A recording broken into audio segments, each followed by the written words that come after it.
everybody. I'm Lou Dobbs. Welcome to the Great America Show, and thanks for being with us. You'll notice that replacing Speaker McCarthy with Speaker Mike Johnson hasn't solved all the world's problems or our own here at home. While he is a big improvement, maybe we'll have to give him more than 4 days to do a lot, but I do have high hopes for Speaker Johnson, and he's quickly passed a resolution supporting Israel. He's passed a fifth appropriations bill on water and energy. Now 7 more appropriations bills to go, but a great start. And Johnson and the Republicans have fewer than 3 weeks to prepare for the end of the current 45-day continuing resolution that's funding the government. The pressure is on, and on all of us. In the Israel-Hamas-Iran war, the Israelis again elevating the intensity of their bombardment of Hamas in Gaza. This appears to be the escalation that a top advisor to Prime Minister Netanyahu promised when he said, "Tonight, Hamas will feel the wrath of the people of Israel." All communications with Gaza, telephone, internet, all gone last night, as the Israeli incursion seems to have begun. 3 weeks from the Hamas attacks on Israel and their murders of hundreds of Israeli civilians, men, women, children, and babies, their barbarism, their cruelty, and unspeakable evil breaking the hearts of the world. Pro-Palestinian protests in this country that followed those attacks were shocking and they were sickening. The hundreds of thousands of students and young Marxist Dems in the streets and in many of our universities, demonstrating in our capital against Israel.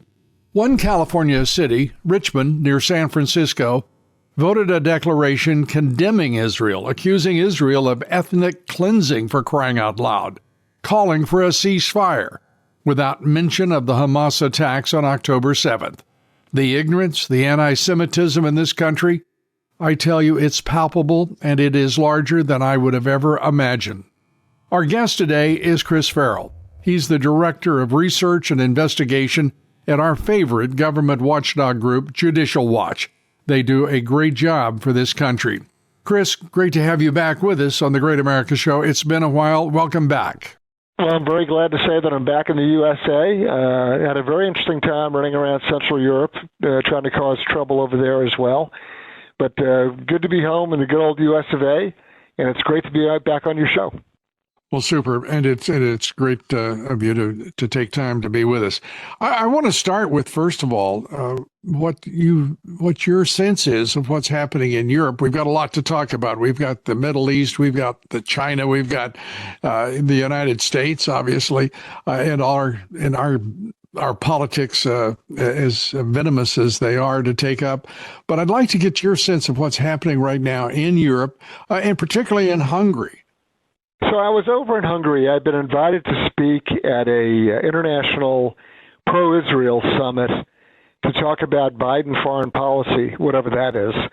And that had been planned months ago. And then right before I took off, of course, the horrific terrorist attacks of October 7th took place. The organizers of the summit, this pro-Israel summit, said, "You know what? We need to do this conference now more than ever." So they continued on. A number of folks actually from Israel continued to come on over and join the summit. It was held the Monday after the attacks. Very interesting.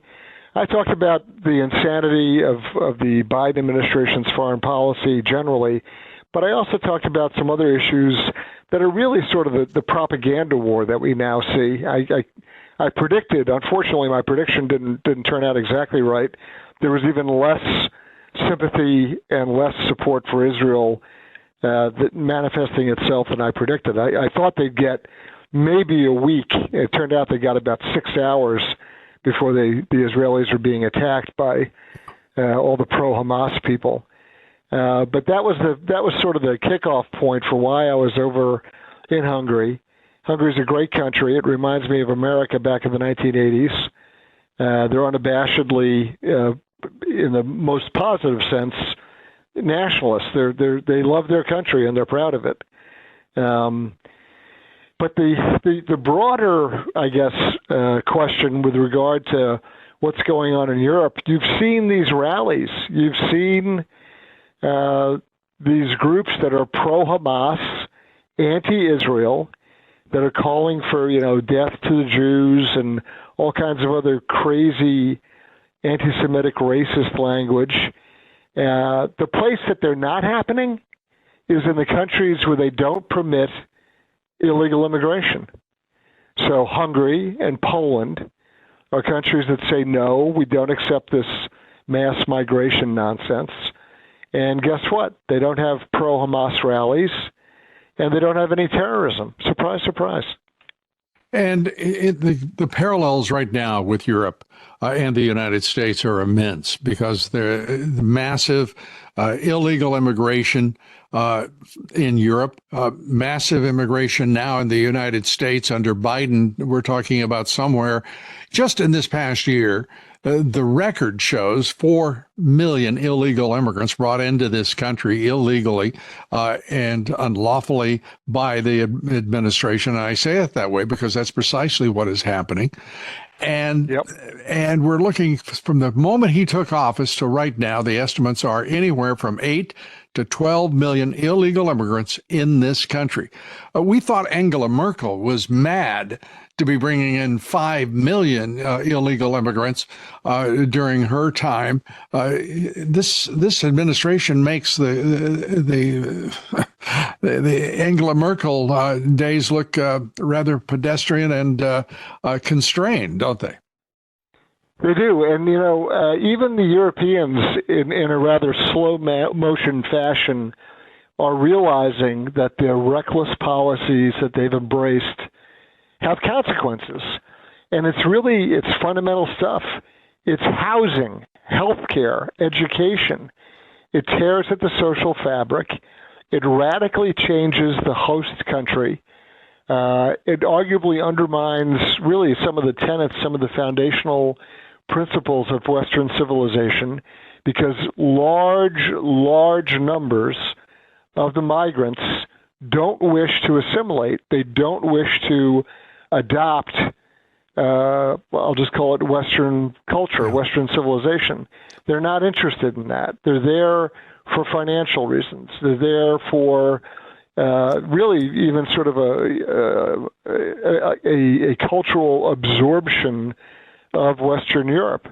Right. They're not interested in identifying as a Frenchman or as a German.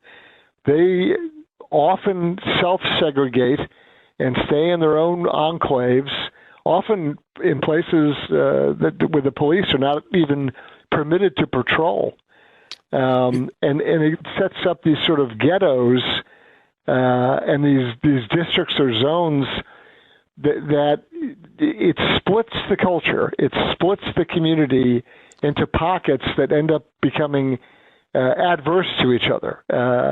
And Macron, for example, has learned the hard way. I mean, you're describing France, and to think of all the places to be subjected to what is. It's really not multicultural. It's multifactional. And the factions, as you say correctly, I believe, are nationalistic. They're fleeing their home countries, but wanting to make France, for example, or Germany, wherever it may be in Europe, just like what they've left.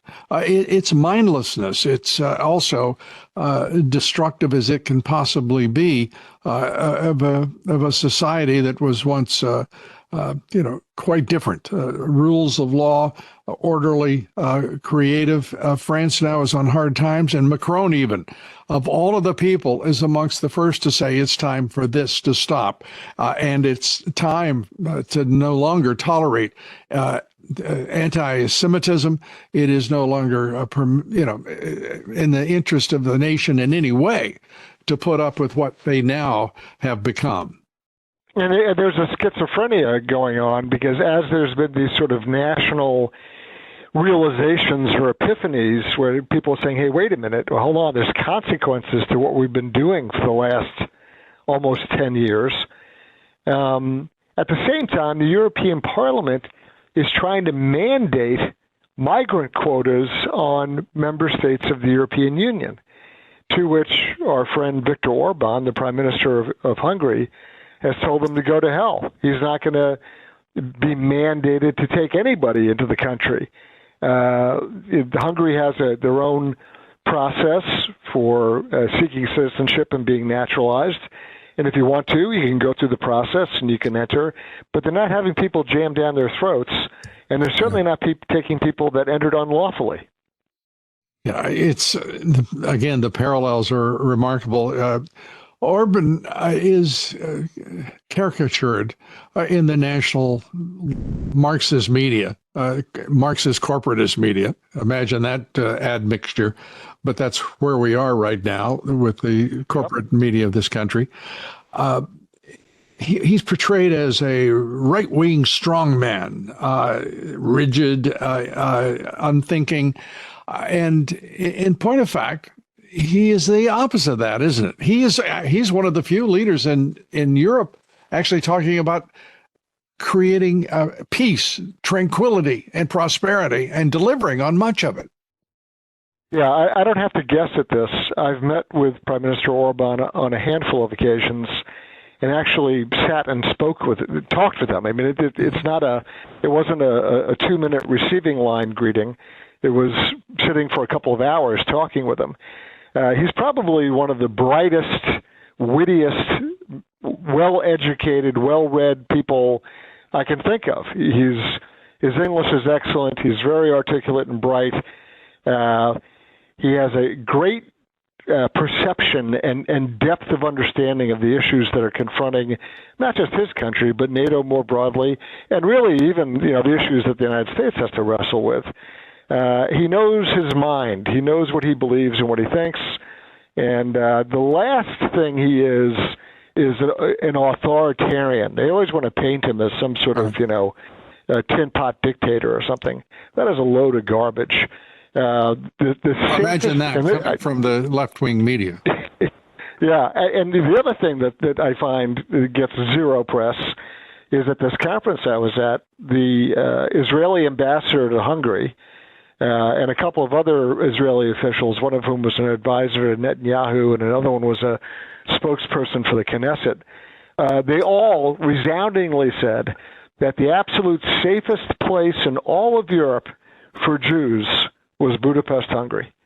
It is the largest synagogue in Europe and the safest living environment for Jews in all of Europe.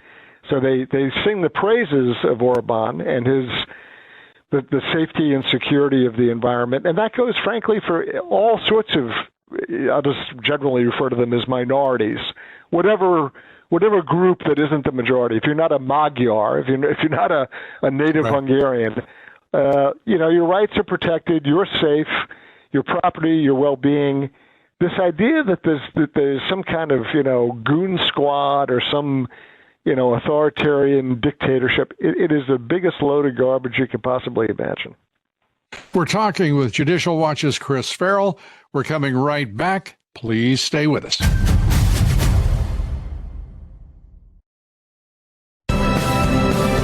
We're back now. We're talking with Judicial Watch's Chris Farrell. And Chris, I always enjoy talking with you. We always learn something from you. I want to turn to what is going on right now in Washington, D.C. with the ascension, if you will, the unlikely ascension, I believe is a fair statement, of a man who's barely known to the American public, and that's Mike Johnson, the new Speaker of the House, the 118th Congress. Your thoughts about what we witnessed, the process, and the result in Mike Johnson? Well, the result of Johnson, to me, was what a relief. This guy, look, he's a politician, right? But he's not one of the anointed political operators, right? He's not he's not a Kevin McCarthy, right? He's not some guy who spent his entire life scheming to become the speaker or to be part of the leadership. He was described to me. I interviewed Congressman James Comer this morning, and Comer said, well, he's just a regular guy. I said, well, imagine that, a regular guy. In my living memory, we've never had a regular guy as the Speaker of the House, so this may be very refreshing. Yeah, I think it takes one to know one, don't you? Yeah. So I have great hope. I think he's a genuine person, a genuine, honest, legitimate, authentic representative of the people of Louisiana. He's not some fat cat K Street guy. He's not some career political operator. Okay. He's a man of faith, clearly. He's an intellectual with regards to his knowledge of the Constitution, and he's litigated constitutional questions and issues. He's got a great voter rating from Family Research Council. I find solace in that. So I have high hopes. I think we may actually have somebody who's honest and can get the job done. And despite that, or because of that, you know that Hakeem Jeffries is going to try to tear this man to pieces venomously, relentlessly, because that's what the Marxist Dems do. And I have the sense from the man, and I have never even met him, that he will be able to withstand all of the slings and arrows and the viciousness of what is the Democratic Party as the leader of the loyal opposition in the House of Representatives. Yeah, I mean, your assessment is exactly right. The left is going to viciously attack him. If he has an unpaid parking ticket from 1989, they're going to try to turn that into, a crime against humanity. That's right. Their MO. The swipe they took at the turnover of the gavel, they naturally had to touch on January 6th once again, which is, again, another load of garbage. But look, if that's their sick little fantasy and they want to stay stuck in that, great, let them have at it. Everyone knows that it's not the end of the republic that they like to pretend that it is. The other piece of the equation that I found quite interesting is that I heard Matt Gaetz do an interview where he kind of gave some interesting behind the scenes, or at least his narration of the behind the scenes that McCarthy was involved in. I get the impression, I could be wrong, but I get the impression that this last 3 weeks of Republicans kind of bouncing off the walls and not being able to get the job done and get to a speaker quickly, a lot of that may have been McCarthy sabotaging everybody in sight, running around doing little backroom deals and trying to swing votes and threaten and promise. And it seems that McCarthy was really hoping to get himself appointed back in as speaker. That's the impression that I'm left with, having listened to Gaetz. I can't swear to it. I'm just telling you what my impression is. Yeah, we've been talking about the effect of two individuals primarily. One is, of course, Kevin McCarthy, and the other is Steve Scalise, and the role that they were playing in the, if you will, the backroom dealing from the very earliest point. Particularly, it's interesting to me to think, why did Steve Scalise back away so quickly? I still haven't resolved that one from anyone. Have I heard an explanation for that? But then to see Jim Jordan emerge with 200 votes, almost twice as many as anybody else, and then be rejected by the conference. He was rejected by Kevin McCarthy and Steve Scalise and their fellow travelers, including Tom Emmer. I agree. That was an attempt to punish him for some reason. That was one of those, whoop, not yet, close but no cigar kind of thing. It was done, I think, as a demonstration. Because of a number of his qualities. One is he's a man of principle, character, and he is not a creature of the swamp, and he is a conservative after all, and the most popular Republican in the country after Donald Trump. Chris, let's turn to the Judicial Watch FOIA request in the Twittergate files. Give us a peek into what is going on there. We have been pursuing aggressively all of this really sick, twisted alliance between Silicon Valley, and when I say that, I mean all the social media companies, but in particular Twitter, pre Elon Musk, but it was still essentially a digital arm of the Democratic National Committee, and their connection with the FBI and the Department of Justice. We think it's absolutely imperative that we drill down and get as much information as possible, because that was an incredibly dangerous period, and it showed how we really got ourselves into an Orwellian situation where the government was going to control what you saw, what you read, who you were in communication with, and they were tracking and controlling and editing and censoring. We also just came out with a documentary called Censored and Controlled. You can see it on our website, judicialwatch.org. And it goes in and it's a 4-part series. Each piece is about 10 minutes long, and it details all the coordination that went on between big government and big tech. And, it's Hunter Biden laptop, it's COVID-19, it's election, it's everything that mattered in the last couple of years, and how the government was trying to control what you read and heard and what you communicated about. And what is the name of it again? Censored and Controlled.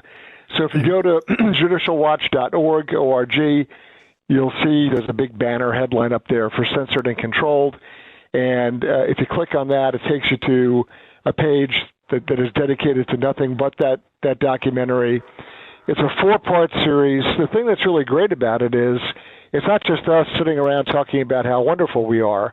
We got Matt Taibbi, Michael Schellenberg, interviewed at length in the documentary. Jim Jordan is interviewed. We get down, and it's all document driven. This is not just opinion. This is our records, our documents that we sue for, and we get through court process. And it's the actual journalists and then the House member, Jim Jordan, who did the investigations, who reported on what was going on. And so you get it straight from the horse's mouth. I think folks will really enjoy seeing it. And we will be seeing that ourselves. I hadn't heard about that one, and I will check it out. And we want everybody to remember it is judicialwatch.org. We're coming right back. We're talking with Chris Farrell of Judicial Watch, and when we come back, we're going to be talking about new records that reveal President Obama's presence at the emergency scene on his Martha's Vineyard home grounds as the Obama family chef drowned. We'll find out what's going on. Stay with us. We'll be right back.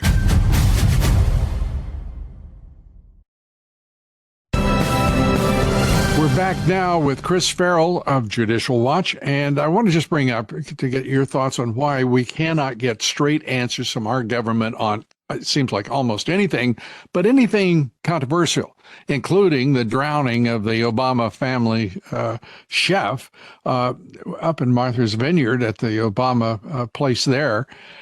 The records reveal now that the Obamas were home after months of denial, that we're still unclear about whether the kids were there and exactly what happened. How is it that the Secret Service and the FBI can get away with absolutely dropping a black curtain over the people that they're protecting, whether it be Biden or whether it be Obama or whomever? Yeah, they are outlaw organizations. They're completely out of control. They've been politicized way beyond the scope of their law enforcement authority, and they're professional liars. And if they don't lie, then they stonewall, which is the next best thing to lying. So our listeners will remember that back at the end of July, the Obama's personal chef, a gentleman by the name of Tafari Campbell, there was a drowning report. He was out on a paddleboard in the evening, almost 8 p.m., like between 7:30 and 8. Right. And he's out paddleboarding around in the water just off the Obama's property in Martha's Vineyard. In particular, an area, Edgartown is the area in Martha's Vineyard. And he's paddleboarding around, and for whatever reason, the poor guy goes off the paddleboard, and he's not a good swimmer. In fact, there's even documentation we got where his family member said, well, he had taken some lessons, but frankly, he wasn't really very good in the water. And so this poor guy drowns. He's dead. Now, that's tragic enough. It's horrible. But what happens? The entire apparatus around the Obama operation starts lying. Edgartown Police does a double talk game and they have a record, but they don't have a record. Then they can't give us the record. It's under the jurisdiction of the Massachusetts State Police. So they kind of run us around in a circle. We go to the Massachusetts State Police and we use the open record laws to get the documentation. We want the police report, the death report. We're trying to understand what happened here. And the more they obfuscate and the more they double talk, the weirder the story gets. So now we find out, first of all, that there was another woman involved. We didn't realize that at first, but now there was a female with the chef. We don't know who she is. At one point in the documentation we got 40 pages of material, but at one point in the documentation, it appears she dove in to try to get him. But the water there was very murky. This Edgartown Great Pond is the area that they were in. She couldn't see him. She couldn't find him. And so she believes that he had died. We also found out that the U.S. Secret Service has rescue swimmers, believe it or not, stationed at the Obama compound. They went in after this guy trying to find him. And then I guess the point that sticks in my head as being why bother to lie about this is that it now turns out that we have documentation showing that Barack Obama himself showed up and was part of or took part in or participated in interviews about what had gone on there. So, the more questions we ask, the more documentation we get, the weirder the story gets. Yeah. Because the Obama team lied about it. They said they had nothing to do with it. Well, he was there. Did you get the 911 audio? We did not get the 911 audio. Daily Mail somehow. Now, what we asked for actually fell within the scope of that. We should have been provided that. For whatever reason, again, this is like pulling teeth, right? Right. They didn't give it to us. Daily Mail, to their credit, we have to go to a British newspaper to get this information, right? It's crazy. Right. But they did. They got a hold of it somehow. Credit to them for getting it. But there's bits and pieces of this coming out. And frankly, the more we look at it, we end up having more questions than we do answers. As so often happens with an outright cover-up. We know, for example, we're talking about all of the skullduggery, the corruption of the Bidens. We know that the National Security Agency has all of those tapes, all of that audio. I said tapes, they're bytes and files. And yet nothing's forthcoming. We know the Secret Service was with the Bidens every place they went, but nothing from the Secret Service. They did nothing. They don't protect so much as they simply cover up and cocoon their protectees. It's outrageous that we have a government that is keeping the truth from the American people. And they do it aggressively. I mean, this is not them just being sort of non-responsive or slow.